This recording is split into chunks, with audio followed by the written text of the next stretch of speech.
क्या किसी आंदोलनकारी को अपनी पसंद के अस्पताल में इलाज कराने का अधिकार है? क्या एक भूख हड़ताल अब मेडिकल इमरजेंसी में बदल चुकी है? और आखिर डॉक्टर्स की रिपोर्ट में ऐसा क्या सामने आया कि दिल्ली हाई कोर्ट को खुद हस्तक्षेप करना पड़ा?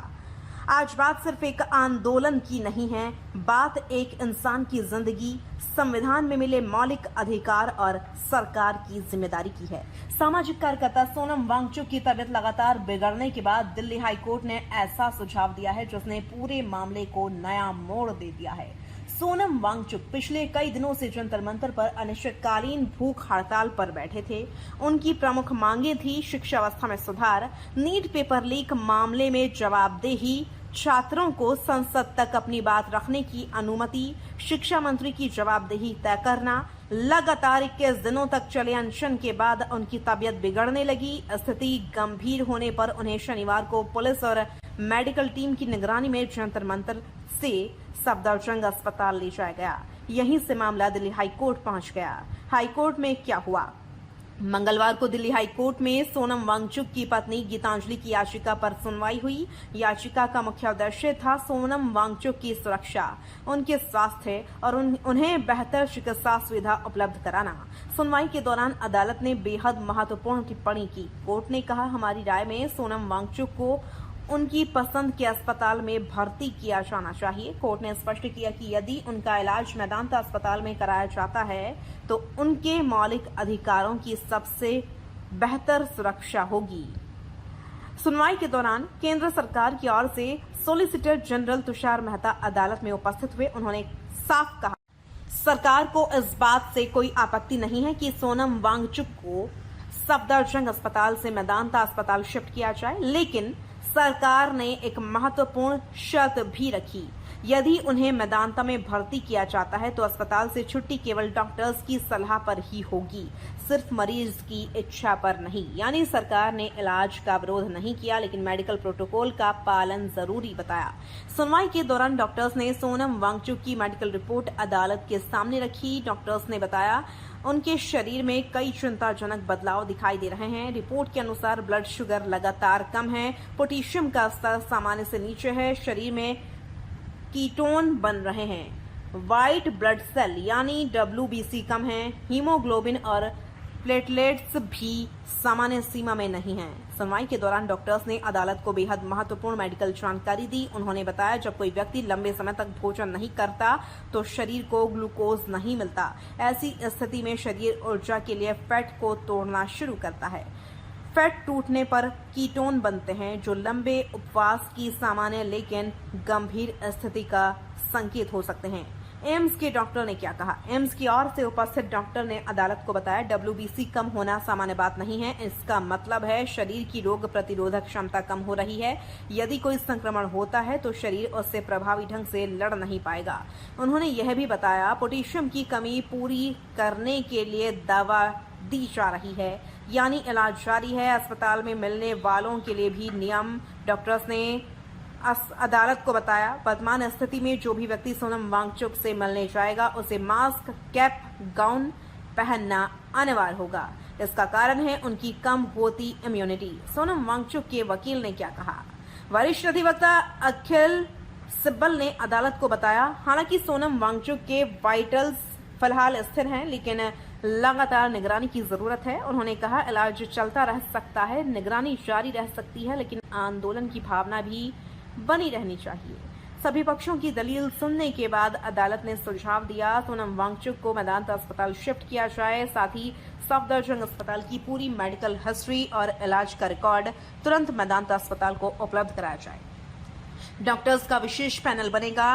कोर्ट ने यह भी कहा, मेदांता अस्पताल के डायरेक्टर विशेषज्ञ डॉक्टर का एक मेडिकल पैनल बनाएंगे जो आगे का पूरा इलाज देखेगा। इससे उपचार एक समन्वित मेडिकल टीम की निगरानी में होगा। अब आपको सुनाते हैं सोनम वांगचुक की वाइफ ने SC के ऑर्डर पर क्या कहा। और मैं दिल्ली हाई कोर्ट का भी बहुत शुक्रिया करना चाहूँगी जिन्होंने इस मैटर को फेवरेबली डिस्पोज किया, क्योंकि इंडिया में एक डेमोक्रेटिक सिटीजन को ये राइट है कि वो चूज़ कर सके उसका choice of doctor and hospital, और उसकी क्या ट्रीटमेंट है उसको खुद को वो चूज़ कर सकता है। और यहाँ पर हमें बहुत ट्रस्ट डेफिसिट था, क्योंकि जिस तरीके से सोनम को लाया गया था, वो हॉस्पिटल के लोग नहीं थे, वो पुलिस वर्दी के बिना पुलिस थी, और फिर उनको आईसीयू में रखा जिसमें कोई रखने की ज़रूरत नहीं थी।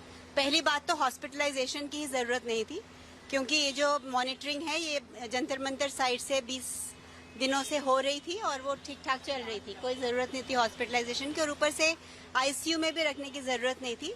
वो सिर्फ इसलिए रखा क्योंकि दुनिया भर में ये रूल है कि आईसीयू में ना पेशेंट और ना पेशेंट को मिलने वाले कोई फोन्स या इलेक्ट्रॉनिक डिवाइसेस नहीं लेके जा सकते।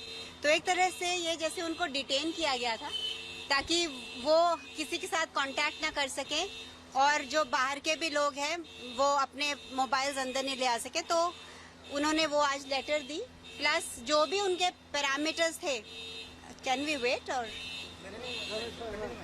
हाँ, और जो भी उनके पैरामीटर्स हैं जो कि नॉर्मल से थोड़े आगे पीछे हैं, वो कोई लाइफ थ्रेटनिंग नहीं है। वो 23-25 दिन के फास्ट के बाद वो नॉर्मल हैं। और गवर्नमेंट से ज़्यादा तो हमें उनकी हेल्थ की चिंता है ना। अगर हम वहाँ से उनको निकाल के लेके जाना चाहते हैं तो ये एक फंडामेंटल राइट है। तो मुझे कंसर्न दिखाया, जो लेटर भी लिखा है रिसेंटली, जी हाँ, उसको लेके भी कंसर्न दिखाया है। हाँ, कि सबसे इम्पॉर्टेंट चीज़ होती है कि पेशेंट की मानसिक स्थिति, क्योंकि मानसिक स्थिति ज़्यादा बॉडी पे इम्पैक्ट करती है। अगर वो नॉर्मल रहे और वो जहाँ खुश है वो रहे तो वो ज़्यादा अच्छा रिकवर होते हैं। तो आई एम वेरी हैप्पी कि दिल्ली हाई कोर्ट ने ये फेवरेबल ऑर्डर दिया है, और ये दिल्ली हाई कोर्ट ने भारत की लोकतंत्रता को ऊपर रखा, क्योंकि एक फंडामेंटल राइट है एक इंडिविजुअल का टू बी शिफ्टेड या to be treated by the doctors of his choice and in the hospital of his choice. Thank you. Delhi high court की अनुमति के बाद अब सोनम वांगचुक को सफदरजंग अस्पताल से मेदांता हॉस्पिटल में शिफ्ट किया जाएगा। सोनम फिलहाल भूख हड़ताल पर ही हैं। उनकी पत्नी गीतांजलि ने कहा, सरकार से ज्यादा हमें उनकी सेहत की चिंता है। क्या सोनम वांगचुक ने अनशन खत्म किया? नहीं, यही इस पूरे घटनाक्रम का सबसे महत्वपूर्ण पहलू है। सफदरजंग अस्पताल से उन्होंने अपने हाथ से लिखा संदेश जारी किया। अपने सोशल मीडिया प्लेटफॉर्म एक्स पर साझा संदेश में उन्होंने कहा, वे तब तक अनशन जारी रखेंगे तब तक छात्र नेताओं को संसद में सांसदों से मिलने की अनुमति नहीं मिलती या अस्पताल में ही सांसदों से मिलने की अनुमति नहीं दी जाती। उन्होंने यह भी कहा, उन्हें उम्मीद है कि सरकार शिक्षा मंत्री की जवाबदेही तय करेगी। युवाओं की भी तारीफ की। अपने संदेश में सोनम वांगचुक ने आंदोलन में शामिल युवाओं की प्रशंसा भी की। उन्होंने लिखा, उकसावे के बावजूद युवाओं ने शांति बनाए रखी। यह लोकतांत्रिक आंदोलन की सबसे बड़ी ताकत है। उन्होंने सरकार और पुलिस से अपील की, छात्रों को संसद के सामने अपनी बात रखने का अवसर दिया जाए। अब निगाहें 3 बातों पर रहेंगी। क्या सोनम वांगचुक को औपचारिक रूप से मेदांता अस्पताल शिफ्ट किया जाएगा? क्या डॉक्टर्स का पैनल उनके स्वास्थ्य को स्थिर रख पाएगा? और क्या अस्पताल में रहते हुए भी उनका अनशन जारी रहेगा? यह मामला अब केवल एक भूख हड़ताल का नहीं रह गया है। यह लोकतांत्रिक विरोध, व्यक्ति के स्वास्थ्य और राज्य की जिम्मेदारी व मरीज के मौलिक अधिकारों के बीच संतुलन का विषय बन गया है। दिल्ली हाईकोर्ट ने फिलहाल यह स्पष्ट संकेत दिया है कि किसी भी व्यक्ति का जीवन सर्वोपरि है और उपचार के अधिकार को संवैधानिक दृष्टि से गंभीरता से देखा जाना चाहिए। हालांकि यह भी उतना ही स्पष्ट है कि चिकित्सा संबंधी निर्णय डॉक्टर्स की पेशेवर सलाह के आधार पर ही लिए जाएंगे।